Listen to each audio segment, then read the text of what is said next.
Hey everyone, this is Austin, and welcome back to another video of Danmachi. And before we begin, and a little announcement. Monday, the Arafuda video is going to be a rant. I'm going to talk a little bit more about that one, and I have a special video about a certain subject coming out. It's to do with Crunchyroll, but that's coming out on Thursday possibly. But anyways, getting to Danmachi. So, we see Hestia in the beginning chewing out good old Belle for going to the red light district, and I just, what did he expect? He was there until, really late, and he came back, and, what did Belle expect? He was gonna get in trouble. It was like me, running off when I was little, or a teenager going out to the park at dark, just to go meet up with a couple of friends and talk with them and hang out when you're not supposed to, and you always get in trouble. You get the sandal where you get the belt. Well, you don't anymore because people are, a bit, what. But, Hestia found what Hermes gave Belle, and Hermes is always getting Belle in trouble, and I just find it hilarious because he doesn't really mean to do it sometimes. It just happens. It's hilarious, but we see that, Hestia was kind of trying to figure out why he was there, but Belle, kept true to his promise, and Hestia outright said that she's mad at Belle for going to that district, and, he's going to be punished by needing to help the neighbors out. I'm just like, oh, what's this, community service? So we see Belle is actually just sweeping up and cleaning up the neighborhood, and he actually is kind of just, it's community service nonetheless. That's kind of what I got out of it, and I thought it was just really hilarious because he really couldn't do anything about it. It wasn't really per se his fault, but he's unfortunate, kind of like me and YouTube, and I'm going to have to use certain words, by the way, in this video to go around it, but if you're a Shield Hero fan, you're going to know what I'm talking about. But nonetheless, we see that Belle spots these little kids playing Hero and everything, and remembers how he couldn't really say anything to Haruhime. And it's kind of like this deep regret that he has now, and it's kind of just dwelling upon it, and that's kind of what Belle is. He reflects on himself and tries to get better, and he thinks of ways of trying to save someone even though he knows he shouldn't.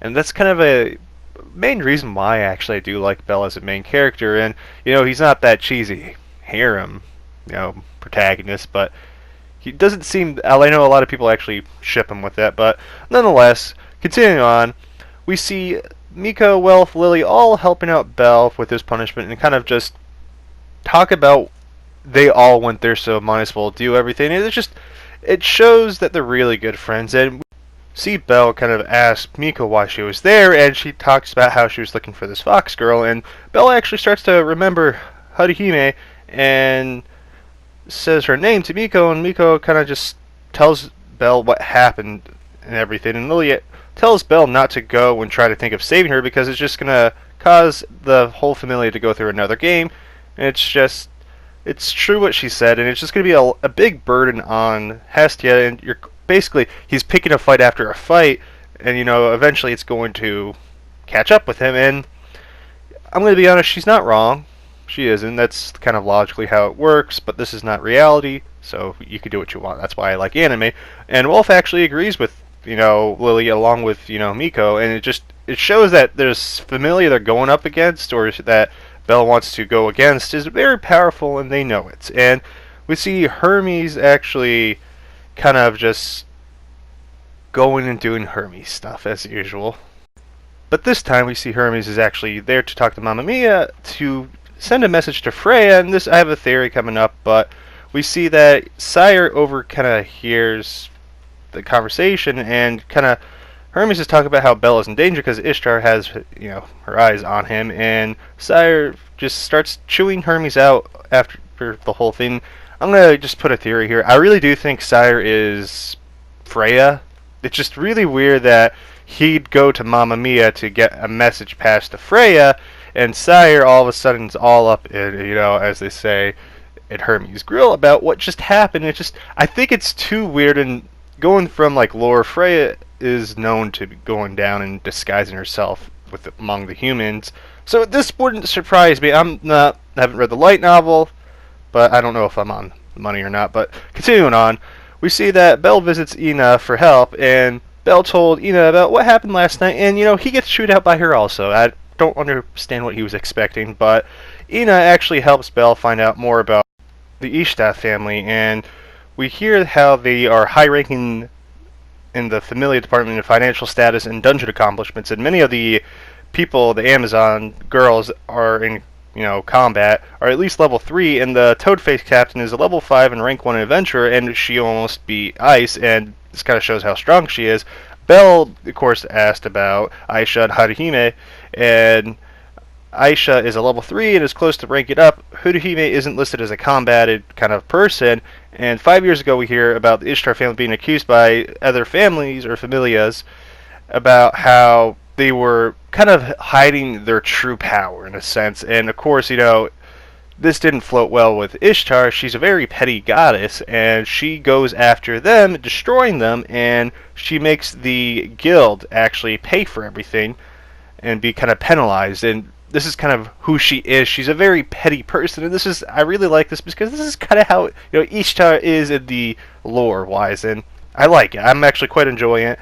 And just Belle is told not to mess with the Ishtar Familia, and obviously Belle goes to the library and kind of just thinks about how it will cause everything a big problem to the Familia, and he just goes to the library and kind of to comfort himself, realizing what just happened, and reads about a heroic tale.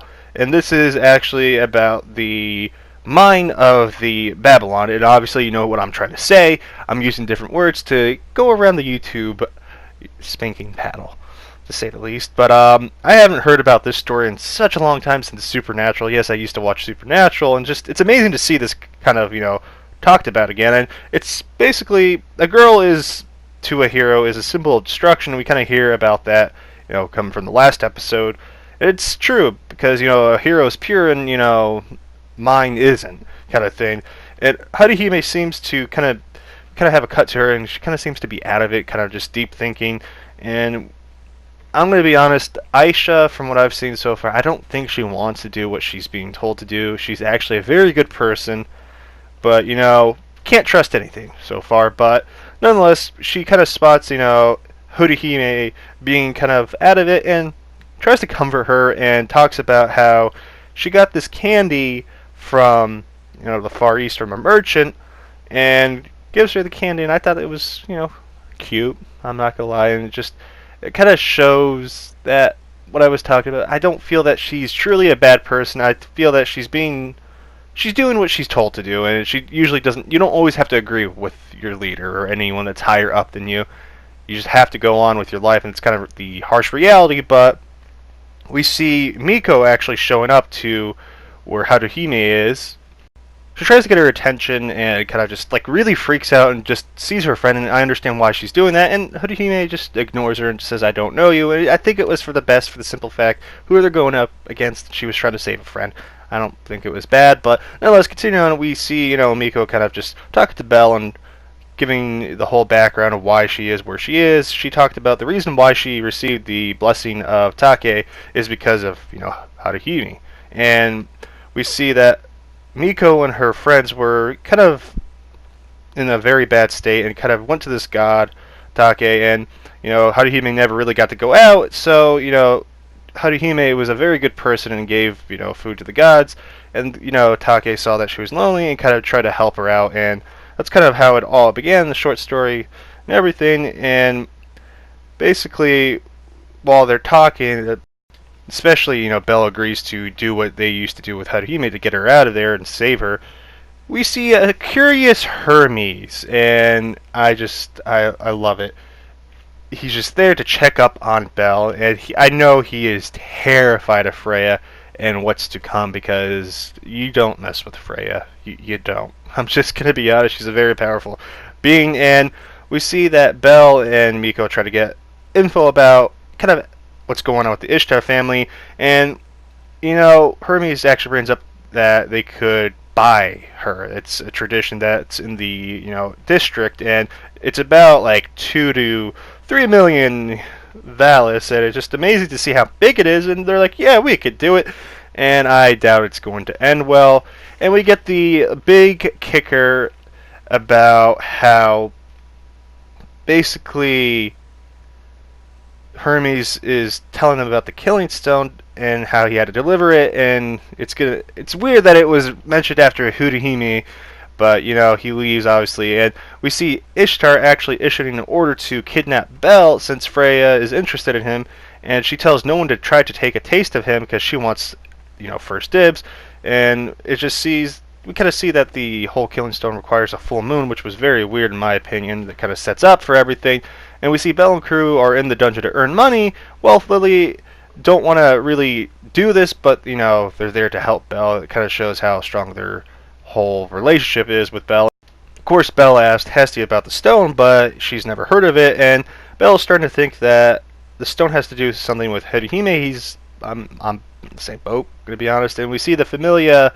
The Ishtar Familia is actually in the dungeon with Haruhime. That kind of gives Aisha a boost, and they're causing monsters to overrun the dungeon. And we see that in the end, Aisha is fighting with Belle, and we're left on a big cliffhanger. Does she defeat Belle? Does she not? And it's just, I hate cliffhangers, guys. I really do. And they always do this to me. Oh wait, but I'm interested. I can't wait to see what happens next. Honestly, my suspicions, Sire being Freya, and Haruhime isn't going to be as easy to grab as, Belle and Miko think, and I'm just going to proclaim right now, Ishtar is not the goddess of romance or love, she's the goddess of pettiness, and I find it hilarious, and honestly, this is kind of refreshing, especially we got to see the dungeon again, and I can't wait for the future episodes. I am hyped for the next one, and I can't wait to watch, the good old Okasa Online anime. Don't worry, that review is coming out. I was busy last week. I had an emergency to take care of. That's coming out. But yeah, look for, not stick forward.